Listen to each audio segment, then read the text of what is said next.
Subscription کے button کو دبائیے اور ساتھ بیل آئیکن پر کلک کیجیے تاکہ آپ کو تمام ویڈیو فوراً مل سکیں۔ اس ویڈیو پسند آنے کی صورت میں اسے لائک، کمنٹ اور شیئر کرنا مت بھولیں۔ طاہر ایک گہری سوچ میں آہستہ آہستہ قدم اٹھاتا ہوا حاکم شہر کے محل میں داخل ہوا۔ اپنے کمرے کی بجائے وہ دوسرے کمرے کے دروازے پر جہاں اس کے ساتھی ٹھہرائے گئے تھے رک گیا۔ دروازے کا ایک کواڑ بند اور ایک کھلا تھا۔ کمال طاہر کا اشارہ پا کر اندر داخل ہوا تو ابو اسحاق نے چلا کر کہا، تم بہت بیوقوف ہو، ہم نے سارا شہر چھان مارا، آخر کہاں تھے تم؟ کمال نے سہمی ہوئی آواز میں جواب دیا، میں یہیں تھا۔ تم نے طاہر کو دیکھا؟ طاہر کو؟ کیا وہ یہاں نہیں ہے؟ تم جدھر جی چاہتا ہے منہ اٹھا کر چل دیتے ہو، اگر ہم پر کوئی مصیبت آئی تو وہ تمہاری وجہ سے ہوگی۔ طاہر چپکے سے کمرے میں داخل ہوا۔ ابو اسحاق نے جلدی سے کہا، ہم آپ کے متعلق باتیں کر رہے تھے، آپ کہاں تھے؟ میں بہت پریشان تھا۔ طاہر نے اس کے سوال کا جواب دینے کی بجائے کہا، تمہیں اور تمہارے ساتھیوں کو صفائی سے اس قدر نفرت کیوں ہے؟ میرے خیال میں ابھی تک تم میں سے کسی نے سر دھو کر وہ سیاہ روغن اتارنے کی کوشش نہیں کی۔ ابو اسحاق نے اپنی پریشانی پر قابو پانے کی کوشش کرتے ہوئے جواب دیا، ہم تاتاریوں کا یہ تحفہ بغداد لے جانا چاہتے ہیں۔ اگر وہاں کوئی تاتاری ملے گا تو بغداد کے باشندوں سے مطالبہ کریں گے کہ اس کے ساتھ بھی یہی سلوک کیا جائے۔ طاہر نے کہا، ذرا اپنی ٹوپی اتارو۔ ابو اسحاق نے قدرے تذبذب ظاہر کرنے کے بعد اپنی ٹوپی اتاری اور پھر جلدی سے اپنے سر پر رکھتے ہوئے کہا، میری احتیاط کے باوجود یہ روغن اتر چکا ہے، بغداد میں سیاہ روغن کی کمی نہیں۔ تم یہاں اپنا سر دھو کر صاف کر لو اور بغداد پہنچ کر سر پر تازہ سیاہی مل لینا۔ اور جمیل، ذرا تمہارا سر بھی دیکھوں۔ جمیل نے ابو اسحاق کی طرف دیکھا اور اس کا اشارہ پا کر ٹوپی اتار کر پھر جلدی سے سر پر رکھ لی۔ طاہر نے کہا، کمال، تم بھی شاید اپنا سر نہیں دھویا۔ طاہر نے کہا، کمال، تم نے بھی شاید اپنا سر نہیں دھویا۔ کمال نے یکے بعد دیگرے ابو اسحاق، جمیل اور طاہر کی طرف دیکھا اور طاہر کا اشارہ پا کر جھجکتے ہوئے اپنی ٹوپی اتار دی۔ ابو اسحاق اور جمیل ایک لمحے کے لیے مبہوت ہو کر رہ گئے تھے۔ طاہر نے کہا، ابو اسحاق، کمال کے سر پر شاید کچھ لکھا ہوا ہے، ذرا پڑھ کر تو سناؤ۔ ابو اسحاق نے کہا، تو آپ سب کچھ جان گئے ہیں؟ طاہر نے کہا، نہیں، ابھی تک تم دونوں کی کھوپڑیاں میری نگاہوں سے پوشیدہ ہیں۔ ابو اسحاق اٹھ کھڑا ہو گیا، اس کا ایک ہاتھ خنجر کے دستے پر تھا۔ طاہر نے جلدی سے اپنا خنجر نکالتے ہوئے گرجتی ہوئی آواز میں کہا، بیٹھ جاؤ۔ تمہاری طرف سے کسی جوش و خروش کا مظاہرہ میری یہ رائے نہیں بدل سکے گا کہ غدار بزدل ہوتے ہیں۔ ابو اسحاق اب طاہر کی بجائے اپنے ساتھیوں کی طرف دیکھ رہا تھا۔ کمال کی بے حسی اس کے لیے حوصلہ شکن تھی۔ جمیل نے چند بار اٹھنے کی کوشش کی لیکن طاہر کی نگاہوں نے اسے بیٹھنے پر مجبور کر دیا۔ طاہر نے کہا، سلطنت خوارزم کے لیے تمہارے سر بہت اہم ہیں، اگر یہ ضبط کر لیے گئے تو میں تمہیں یقین دلاتا ہوں کہ تمہارے باقی دڑ بغداد پہنچا دیے جائیں گے۔ کمال نے کہا، لیکن میرے ساتھ آپ کا وعدہ۔ طاہر نے اس کی بات کاٹتے ہوئے کہا، تم خاموش رہو۔ ابو اسحاق نے سہمی ہوئی آواز میں کہا، آپ اور ہم سب خلیفہ کی خدمت گزار ہیں۔ جس نیک نیتی کے ساتھ آپ نے اپنا فرض پورا کیا ہے، اسی نیک نیتی کے ساتھ ہم نے بغداد پہنچ کر اس جھگڑے کا فیصلہ خلیفہ کو سونپ دیں۔ طاہر نے کہا، تم جھوٹ کہتے ہو، خلیفہ تمہاری اور وزیر خارجہ کی سازش میں شریک نہیں۔ کیا یہ بہتر نہیں ہوگا کہ آپ کوئی رائے قائم کرنے سے پہلے بغداد پہنچ کر خلیفہ سے پوچھ لیں، اگر ان کی گواہی؟ ابو اسحاق طاہر کے عقب میں نیموا دروازے سے باہر کسی کو کھڑا دیکھ کر رک گیا اور پھر اپنا لہجہ تبدیل کرتے ہوئے کہا، آپ خوارزم سے انعام کے لالچ میں ہمیں پھنسا کر خود بچ نہیں سکتے۔ آپ نے خلیفہ سے انعام حاصل کرنے کے لیے ہمیں اپنے ناپاک مقاصد کا اعلی کار بنایا۔ اب آپ خوارزم کی خاطر ہمیں فروخت کر رہے ہیں۔ کاش ہمیں یہ پہلے علم ہوتا کہ آپ ہماری کھوپڑیوں پر کیا لکھوا رہے ہیں۔ ہمیں آپ نے صرف یہ بتایا کہ ہم بغداد کی بہت بڑی خدمت سر انجام دینے والے ہیں اور ہم اس کے صلے میں مالا مال کر دیے جائیں گے۔ طاہر نے آگے بڑھ کر ابو اسحاق کے منہ پر ایک گونسا رسید کرتے ہوئے کہا، خاموش ذلیل انسان، تم یہ کس پر ثابت کرنا چاہتے ہو کہ تمہاری ناپاک سازش میں بھی شریک تھا؟ ابو اسحاق نے سنبھلتے ہوئے جواب دیا، تم پر، جس نے ہمیں پیسوں کا لالچ دے کر ذلت کی انتہا تک پہنچا دیا۔ میں اس شہر کے گورنر کے سامنے جا کر چلاؤں گا کہ یہ مساجد میں تقریریں کرنے والا انسان اپنے وقت کا سب سے بڑا دشمن اسلام ہے۔ طاہر نے کہا، تم اس یا وہ کوئی بھی مجھے مرعوب نہیں کر سکتے۔ تمہارے جیسے غدار کو کیفر کردار تک پہنچانے کے لیے میں اگر خود بھی سولی پر چڑھ جاؤں تو مجھے پرواہ نہیں ہوگی۔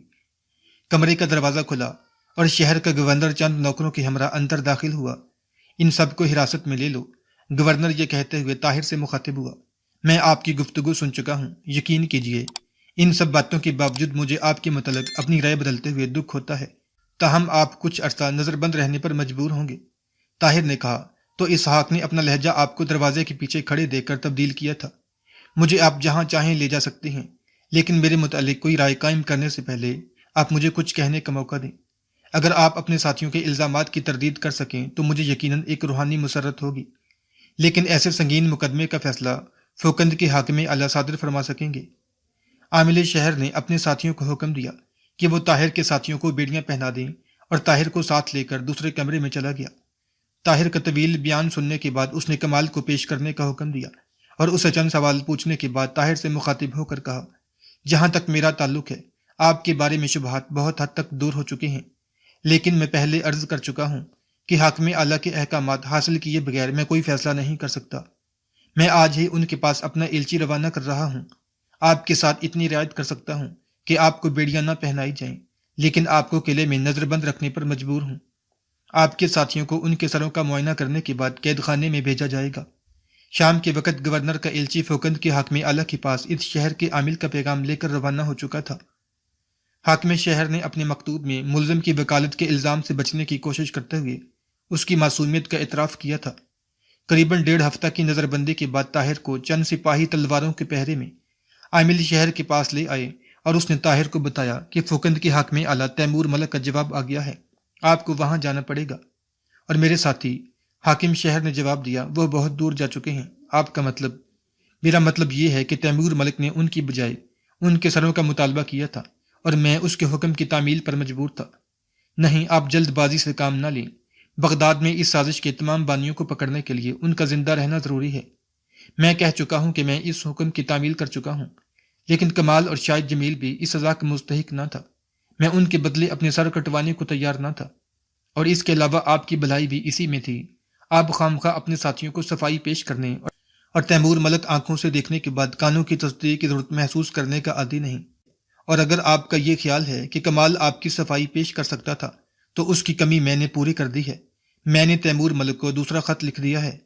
علاؤالدین محمد خوارزم شاہ پرلے درجے کا ضدی اور خودسر حکمران تھا۔ خوارزم شمالی اور مشرقی سرحدوں پر تاتاریوں کے اکا دکا اور لوٹ مار کی خبریں سنتے ہی اس نے 2 لاکھ سپاہیوں کے ساتھ پیش قدمی کا فیصلہ کر لیا۔ جلال الدین اس کا ہونہار، ذہین، بہادر اور دور اندیش بیٹا اس تجویز کے خلاف تھا۔ اس نے عمرائے سلطنت کے اجلاس میں کھڑے ہو کر اپنے باپ سے کہا، اگر آپ مجھے اپنی فوج کے سپاہی کی حیثیت میں بولنے کا حق دیں تو میں یہ کہوں گا کہ ہمیں افواج سرحد پر جمع کر کے تاتاریوں کی پیش قدمی کا انتظار کرنا چاہیے۔ سرحد کے بعض مقامات پر ان کے دستے اگر کبھی کبھی لوٹ مار کر کے بھاگ جاتے ہیں تو اس سے ہمیں اس غلط فہمی میں مبتلا نہیں ہونا چاہیے کہ وہ کمزور ہیں۔ ان کا مقصد صرف یہ ہے کہ ہم اشتعال میں آ کر ان دشوار گزار برفانی پہاڑوں کی طرف پیش قدمی کر دیں جن کی تانگ گھاٹیاں ان کے لیے ناقابل تسخیر قلعوں کا کام دے سکتی ہیں۔ میدان میں ہم انہیں خس و خشاک کی طرح بہا لے جائیں گے، لیکن پہاڑی علاقے کی طرف پیش قدمی کرنا ہمارے لیے خطرناک ہے۔ وہ پیچھے ہٹتے جائیں گے اور کسی ایسے مقام پر اچانک ہمارے گرد گھیرا ڈال دیں گے جہاں ہمارے آگے پیچھے تباہی کے سوا کچھ نہ ہوگا۔ تجربہ کار فوجی افسروں نے جلال الدین کی تائید کی، لیکن خوارزم شاہ نے بعض خوش آمدی سرداروں کے زیر اثر اس رائے سے اتفاق نہ کیا۔ اس کی پہلی اور آخری دلیل یہ تھی کہ تاتاری ڈاکوؤں کو سزا دینے میں ہماری طرف سے کسی قسم کا تذبذب دنیا پر ظاہر کر دے گا کہ ہم کمزور ہو چکے ہیں، اور آج تک ہم نے اپنے ہر دشمن پر ثابت کیا ہے کہ ہم کمزور نہیں۔ ہمیں اطمینان ہے کہ تاتاری اگر پر لگا کر ہوا میں اڑنے لگیں ہم ان پر غالب آئیں گے۔ جب جلال الدین کو اپنے باپ کا ارادہ بدلنے میں کسی طرح کامیابی نہ ہوئی تو اس نے کہا، اگر آپ کا یہی ارادہ ہے تو میں درخواست کرتا ہوں کہ اس مہم پر مجھے روانہ کیا جائے اور آپ باقی فوج کے ساتھ ملک کے اندر رہیں۔ خوارزم شاہ نے اپنے دور اندیش بیٹے کی یہ تجویز بھی رد کر دی اور اسے ملک کی حفاظت کا کام سونپ کر شمال مشرق کی طرف پیش قدمی کر دی۔ جلال الدین کے خدشات صحیح ثابت ہوئے۔ 2 لاکھ مسلمانوں کے سیلاب کے سامنے تاتاریوں کے منتشر دستے چاروں اطراف سے سمٹ کر پیچھے ہٹنے لگے، اور خوارزم شاہ اپنی طاقت کے نشے میں سرشار چند تجربہ کار سرداروں کے مشورے کے خلاف آگے بڑھتا گیا۔ اس کا حوصلہ بڑھانے کے لیے بعض مقامات پر تاتاریوں کی افواج معمولی مزاحمت کے بعد بھاگ نکلی۔ تاتاریوں کی اس چال نے شاہی خوارزم کو خطرات سے اور زیادہ بے پرواہ کر دیا۔ ایک صبح ایک وادی میں جس کے 3 اطراف اونچے پہاڑ اور ایک طرف گھنا جنگل تھا، خوارزم کی افواج کا تاتاریوں کے چند دستوں سے تصادم ہوا۔ تاتاری مدافعانہ جنگ لڑتے ہوئے جنگل کی طرف ہٹنے لگے، اور باقی 3 اطراف کے پہاڑوں پر تاتاریوں کا ٹڈی دل لشکر نمودار ہونے لگا۔ خوارزم شاہ نے اپنی غلطی کا احساس اس وقت کیا جب چاروں طرف سے تیروں کی بارش ہو رہی تھی۔ اس تنگ میدان میں ترک نیزہ بازوں کو اپنے جوہر دکھانے کا موقع نہ ملا۔ گھنے جنگل کے سوا ان کے لیے کوئی جائے پناہ نہ تھی۔ تیروں کی بارش کے علاوہ تاتاریوں کے بے شمار دستے پہاڑوں سے نیچے اتر کر خوارزم شاہ کی افواج میں تباہی مچا رہے تھے۔ اس تباہی سے بچنے کے لیے ترک افواج نے جنگل میں پناہ لینے کی کوشش کی، لیکن یہاں بھی ہر درخت کے نیچے ایک تاتاری تیر انداز موجود تھا۔ تیسرے پہر تک خوارزم کی افواج نے تاتاریوں سے تمام جنگل کو صاف کر دیا اور تاتاری پہاڑوں پر سے آہستہ آہستہ غائب ہونے لگے، لیکن ترکوں کے نقصانات اس قدر زیادہ تھے کہ شام کے وقت خوارزم شاہ کی فوج کے افسر میدان میں لاشیں گننے کی بجائے زندہ آدمیوں کی گنتی کر رہے تھے۔ اس تباہی کے بعد خوارزم شاہ اپنی رہی سہی افواج کے ساتھ آگے بڑھنے کی ہمت نہ ہوئی، اور جب وہ واپس آ رہا تھا تو اسے راستے میں خبر ملی کہ شمال کی طرف سے تاتاریوں کا لشکر فوکند کی طرف پیش قدمی کر رہا ہے۔ فوکند کے حاکم اعلیٰ تیمور ملک نے یہ کہلا بھیجا کہ اس وقت میرے پاس 5000 سپاہی ہیں، تاہم مجھے یقین ہے کہ میں ایک مدت تک تاتاریوں کا طوفان روک سکوں گا، لیکن اگر سلطان مجھے 20,000 سپاہیوں کی کمک بھیج دے تو ممکن ہے کہ عالم اسلام کے متعلق تاتاریوں کے ارادے ہمیشہ کے لیے بدل دوں۔ خوارزم شاہ گزشتہ جنگ میں غیر متوقع تباہی کے باعث اس قدر بدحواس ہو چکا تھا کہ اس نے غصے سے کانپتے ہوئے تیمور ملک کا خط پھاڑ ڈالا اور ایلچی سے کہا، اگر تیمور ملک یہ سمجھتا ہے کہ وہ ہماری نسبت زیادہ تجربہ کار ہے تو وہ بیوقوف ہے۔ لیکن بعض افسروں کے سمجھانے پر خوارزم شاہ نے تیمور ملک کو یہ پیغام بھیجا کہ میں 20,000 سپاہی بھیجنے سے پہلے یہ دیکھنا چاہتا ہوں کہ تم اپنے 5,000 سپاہیوں سے تاتاریوں کو کب تک روک سکتے ہو۔ فوکند کے قید خانے میں طاہر کو 2 مہینے گزر گئے۔ قید خانے کے داروغہ سے اس نے بار بار یہ درخواست کی کہ اسے شہر کے حاکم اعلیٰ کے سامنے پیش کیا جائے، لیکن اسے ہر بار یہ جواب ملتا کہ جب انہیں فرصت ہوگی وہ خود بلا لیں گے۔ طاہر نے داروغہ سے خط لکھنے کی اجازت طلب کی، لیکن اس نے جواب دیا کہ جاسوسی کے جرم میں گرفتار ہونے والوں کے لیے یہ سہولت مہیا نہیں کی جا سکتی۔ طاہر کو کسی دوسرے قیدی سے ملنے کی اجازت بھی نہ تھی۔ وہ قید خانے سے باہر دنیا کے تمام حالات سے بے خبر تھا۔ وہ بے قرار ہو کر دن میں کئی مرتبہ یہ سوچتا تھا، آخر مجھے اب تک کیوں نہیں بلایا گیا؟ قید خانہ سے باہر کیا ہو رہا ہے؟ کیا تاتاریوں نے حملہ کر دیا ہے؟ حاکم اعلیٰ کو میرے متعلق سوچنے کی فرصت نہیں ملتی۔ کیا وہ میرا بیان لیے بغیر مجھے عمر قید کی سزا دے چکے ہیں؟ ایک دن چند سپاہی اسے ننگی تلواروں کے پہرے میں قید خانے سے نکال کر فوکند کے گورنر تیمور ملک کے محل میں لے گئے۔ تیمور ملک ایک خوش وضع اور خوش اخلاق آدمی تھا۔ اس کی شجاعت اور شرافت کی داستانیں دور دور تک مشہور تھیں۔ اس نے نہایت اطمینان سے طاہر کی سرگزشت سنی۔ طاہر نے اپنا بیان ختم کرنے کے بعد خوارزم شاہ کے سفیر کا وہ خط پیش کیا جس میں اس نے طاہر کی نیک نیتی پر اعتماد ظاہر کیا تھا۔ اس خط میں سلطان صلاح الدین ایوبی کی تلوار کا بھی ذکر تھا۔ تیمور ملک نے کچھ دیر سر جھکا کر سوچنے کے بعد اپنی عقابی نگاہیں ڈالتے ہوئے کہا، جہاں تک میری رائے کا تعلق ہے میری رائے تمہارے خلاف نہیں، لیکن سلطان معظم کا حکم ہے کہ اس قسم کے سارے مقدمات ان کے پاس بھیجے جائیں۔ تمہاری گرفتاری کی اطلاع ان تک پہنچ چکی ہے اور میں ان کے حکم کا انتظار کر رہا ہوں۔ طاہر نے کہا، مجھے قید میں 2 مہینے گزر چکے ہیں، مجھے یہ بھی معلوم نہیں کہ دنیا میں کیا ہو رہا ہے۔ میں بہت جلد بغداد پہنچنا چاہتا ہوں، وہاں کے لوگوں کو صحیح حالات سے باخبر کرنے کی ضرورت ہے۔ میرا دل گواہی دیتا ہے کہ تاتاری آپ کی سلطنت پر کسی دن اچانک حملہ کر دیں گے، اور مجھے یقین ہے کہ بغداد کی مداخلت یہ حملہ روک سکے گی۔ اگر یہ نہ ہو سکا تو کم از کم خوارزم کی مدد کے لیے بغداد کے لوگوں کو منظم کر سکوں گا۔ مجھے صرف چند دن کی رخصت دیں، میں وعدہ کرتا ہوں کہ میں بغداد کے لوگوں تک پیغام پہنچا کر آپ کے پاس حاضر ہو جاؤں گا۔ ایک قیدی کی زبان سے ایسی درخواست آپ شاید مضحکہ خیز سمجھیں، لیکن میں آپ کو کس طرح یقین دلاؤں کہ میں ایک مسلمان ہوں اور مسلمانوں کی عزت اور آزادی کو اپنی جان سے زیادہ عزیز سمجھتا ہوں۔ خدا کے لیے میرے وعدے پر یقین کیجیے، ورنہ کم از کم مجھے فوراً خوارزم شاہ کے پاس ہی بھیج دیجیے۔ تیمور ملک نے جواب دیا، نوجوان، تاتاریوں کے ساتھ ہماری جنگ شروع ہو چکی ہے اور اب تک تو ہماری بدترین شکست کی خبر شاید بغداد بھی پہنچ چکی ہو۔ ممکن ہے کہ اسلام پر کفر کی پہلی فتح کی خبر سن کر خلیفۃ المسلمین کے محل میں چراغاں بھی کیا جا چکا ہو۔ ان حالات میں یہ سمجھتا ہوں کہ اگر تم نیک نیت ہو تو بغداد میں خلیفہ کا محل تمہارے لیے فوکند کے قید خانے سے زیادہ خطرناک ہوگا۔ انہوں نے تم سے جو کام لینا تھا وہ لے چکے ہیں، اب شاید وہ تمہارے زندہ رہنے کی ضرورت محسوس نہ کریں، اور سلطان معظم کے دل و دماغ پر تازہ شکست نے جو اثر کیا ہے، اس کے پیش نظر میں یہ خطرہ محسوس کرتا ہوں کہ شاید وہ جاسوس کا لفظ سننے کے بعد تفصیلات میں جانا پسند نہ کریں۔ شکست کی خبر سن کر طاہر ایک لمحے کے لیے ششدر رہ گیا۔ اس کی حالت اس شخص کی سی تھی جسے نیند کی حالت میں سمندر میں پھینک دیا گیا ہو۔ اس نے تھوڑی دیر کے بعد اس نے اپنے حواس پر قابو پا کر کہا، مجھے اپنی موت کی پرواہ نہیں، لیکن خدا شاہد ہے کہ میں معصوم ہوں، مجھے دھوکہ دیا گیا ہے۔ میں صرف یہ چاہتا ہوں کہ موت سے پہلے اپنی اس غلطی کا کفارہ ادا کر سکوں اور بغداد پہنچے بغیر میں یہ کفارہ ادا نہیں کر سکتا۔ آپ کا اصلی مجرم وحید الدین سابق وزیر خارجہ ہے۔ اگر وہ زندہ ہے تو میں وعدہ کرتا ہوں کہ میں چند دنوں تک اس کا سر آپ کے پاس پہنچاؤں گا، ورنہ میرا سر حاضر ہوگا۔ تیمور ملک نے کہا، ہمارے اصلی مجرم خلیفہ اور وزیر اعظم ہیں۔ وزیر خارجہ صرف ان کا اعلی کار ہو سکتا ہے۔ اگر تم ان کا سر لانے کا وعدہ کرو تو میں شاید تمہاری آزادی کی کوئی تدبیر سوچ سکوں۔ نہیں نہیں، طاہر نے چلا کر کہا، وہ ایسے نہیں ہو سکتے۔ میں ان کے خلاف اسی باتوں پر یقین نہیں کر سکتا۔ جس دن عالم اسلام کے یہ ستون اس قدر کھوکھلے ہو جائیں گے، اس دن دنیا کا کوئی خطہ ہمارے لیے محفوظ نہ ہوگا۔ کیا آپ کے خیال میں وہ اتنا نہیں سمجھتے کہ خوارزم تاتاریوں کے سیلاب کے سامنے آخری چٹان ہے؟ اگر یہ چٹان گر گئی تو بغداد بھی تباہی سے نہیں بچ سکے گا۔ تیمور ملک نے کہا، یا تو تم خود بیوقوف ہو یا تم مجھے بیوقوف سمجھتے ہو۔ کیا تمہیں علم نہیں کہ اب تک خلیفہ کے کئی جاسوس پکڑے جا چکے ہیں؟ طاہر نے جواب دیا، ان تمام سازشوں میں وزیر خارجہ کا ہاتھ ہے۔ مجھے یقین ہے کہ خلیفہ اور وزیر اعظم کو کسی بات کا علم نہ تھا۔ تیمور ملک نے کہا، اگر تم نے ایسے ہی مستدی سے سلطانی معظم کے سامنے خلیفہ اور وزیر اعظم کی صفائی پیش کی تو مجھے یقین ہے کہ تم فوراً اپنے 3 ساتھیوں سے جا ملو گے۔ طاہر نے جواب دیا، میں اپنی جان کے خوف سے کسی کے خلاف جھوٹی گواہی دینے کے لیے تیار نہیں۔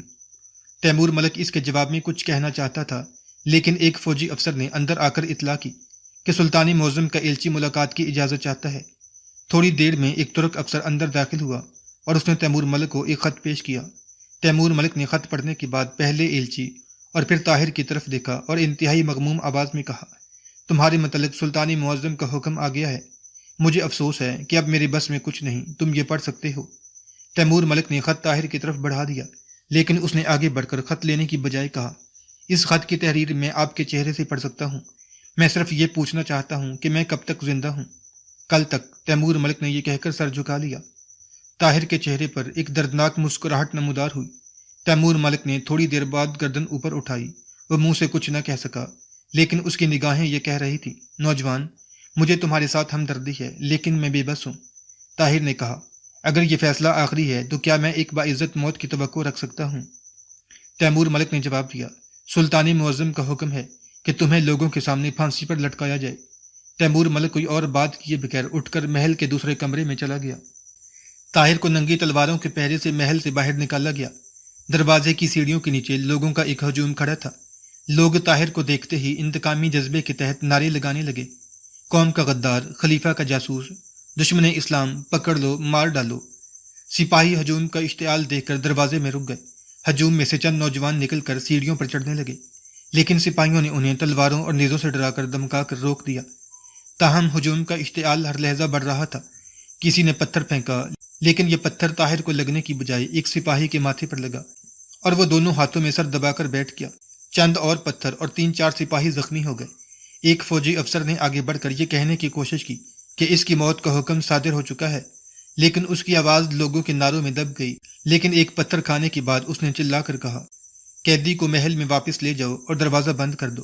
لیکن طاہر نے پہرے دار کی ننگی تلواروں کی پرواہ نہ کرتے ہوئے ایک قدم آگے بڑھ کر دونوں ہاتھ اوپر اٹھائے، بلند آواز میں کہا، مسلمانوں، ایک غدار اور جاسوس کے خلاف نفرت کا یہ جذبہ تم میں زندگی کا ثبوت ہے، لیکن تمہیں شاید یہ معلوم نہیں کہ میری موت کا حکم صادر ہو چکا ہے۔ مجھے کل تمہارے سامنے پھانسی پر لٹکا دیا جائے گا، اور اس کے بعد میرا مقدمہ اس بڑی عدالت میں پیش ہوگا جہاں ہر مظلوم دادرسی کی توقع رکھتا ہے۔ لوگوں کا شور کم ہو رہا تھا اور وہ نفرت اور حقارت کے جذبے سے مغلوب ہونے کے باوجود طاہر کی زبان سے کچھ سننا چاہتے تھے۔ لیکن ایک سپاہی نے طاہر کی گردن پر تلوار کی نوک رکھتے ہوئے کہا، تم لوگوں کے سامنے تقریر کرنے کا کوئی حق نہیں۔ کسی نے پیچھے آ کر سپاہی کا ہاتھ پکڑ لیا۔ سپاہی نے مڑ کر دیکھا تو اس کے سامنے تیمور ملک کھڑا تھا۔ تمام سپاہی ادب و احترام کے ساتھ گورنر کی طرف دیکھنے لگے۔ ایک لمحے کے بعد لوگوں کی آوازیں پھر آہستہ آہستہ بلند ہونے لگی۔ تیمور ملک نے آگے بڑھ کر ہاتھ بلند کیا اور کہا، سلطان معظم کے حکم سے اس شخص کو کل تمہارے سامنے پھانسی پر لٹکا دیا جائے گا۔ کیا ایک شخص جو صرف ایک دن کا مہمان ہے تمہاری طرف سے بہتر سلوک کا حقدار نہیں؟ تیمور ملک پہرے داروں کو اپنے پیچھے آنے کا اشارہ کر کے سیڑھیوں سے نیچے اترا۔ لوگوں نے فوراً ادھر ادھر سمٹ کر راستہ چھوڑ دیا۔ سپاہی طاہر کے گرد حلقہ باندھ کر اس کے ساتھ چل دیے۔ چند قدم چلنے کے بعد تیمور ملک رک کر ہجوم سے مخاطب ہوا، میں بہت مصروف ہوں۔ سرحد کے پار تاتاریوں کے دستے دیکھے گئے ہیں۔ مجھے ڈر ہے کہ جنوب کے اور شہروں کی طرح وہ فوکن پر بھی اچانک حملہ نہ کر دیں، اس لیے یہ نعرے لگانے کا وقت نہیں، تلواریں تیز کرنے کا وقت ہے۔ تم نے میرے 2 سپاہیوں کو زخمی کر دیا ہے، تم جانتی ہو کہ میرے پاس زیادہ سپاہی نہیں ہیں۔ اب اگر تم یہ وعدہ کرو کہ تم راستے میں سپاہیوں کو تنگ نہیں کرو گے تو میں واپس جا کر زیادہ اہم امور پر توجہ دے سکوں گا، ورنہ مجھے قید خانے تک ان کے ساتھ جانا پڑے گا۔ ایک نوجوان نے بلند آواز میں کہا، بھائیو، یہ کیا حماقت ہے؟ ہم ایسے نازک موقع پر اپنے محبوب حاکم کا وقت ضائع کر رہے ہیں۔ اب تمہاری تسلی ہو چکی ہے کہ مجرم کو عبرتناک سزا ملے گی۔ اب تم کیا چاہتے ہو؟ چلو یہاں سے۔ لوگ چھوٹی چھوٹی ٹولیوں میں منتشر ہونے لگے۔ تیمور ملک نے محل کی طرف لوٹتے ہوئے سپاہیوں سے کہا، قیدی کو کسی قسم کی تکلیف نہ ہونے پائی۔ آسمان پر بادل چھا رہے تھے، شمال کی سرد ہوا سے طاہر کا جسم ٹھٹر رہا تھا۔ ایک سپاہی نے اپنی پوستین اتار کر طاہر کے گندوں پر ڈال دی۔ طاہر نے اس کی طرف احسان مند نگاہوں سے دیکھا اور پوستین اتار کر واپس کرتے ہوئے کہا، شکریہ، ایک دن کے مہمان کو اس کی ضرورت نہیں۔